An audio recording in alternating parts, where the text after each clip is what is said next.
shape of his life in the early 70s, he was succeeded handily by Arnold. As one titan faded and a new one rose into the spotlight, it was the IFBB that was slowly on the rise as the 1960s came to a close. Well, yeah, along came the 70s, and you know, the culture of the country and the world was changing rapidly with, you know, pop music and everything. The Vietnam War was in full force, which then became such a political issue here in the States. And at that time, you know, when all sorts of wild things were happening, along came Arnold Schwarzenegger. Sending a letter to Arnold. Arnold called me back, said, "Joe, I don't have any money. I can't buy a ticket on the plane. I have nothing." All he had was his briefcase, you know, with his workout suit and shoes, nothing else.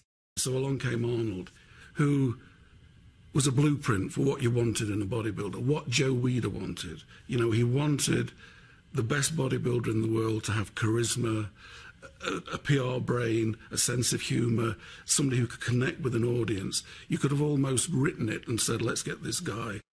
I told him, I don't want to go home, I want to stay here. I'm near Los Angeles, and movies and everything. That's what I want to be. I said, okay, I'll pay you for your ticket to the plane. And I had a little business there in Florida, and he went to work, and he worked. He wanted to go to school, college school. I gave him money, gave him everything he wanted. And of course, his nemesis was Sergio Oliva, and he competed one-to-one against Sergio several times, in which a lot of people think Sergio maybe should have won. Just maybe.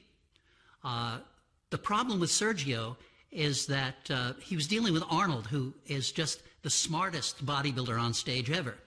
At that time, that was the first contest that he was on his mark, he looked good, and Sergio was a little bit off, and everything was right, and Arnold won. Because I well remember, we went back to the hotel that night. It was me, Dave Draper, Franco, and Arnold, and he kept saying over and over, I can't believe that I actually beat Sergio.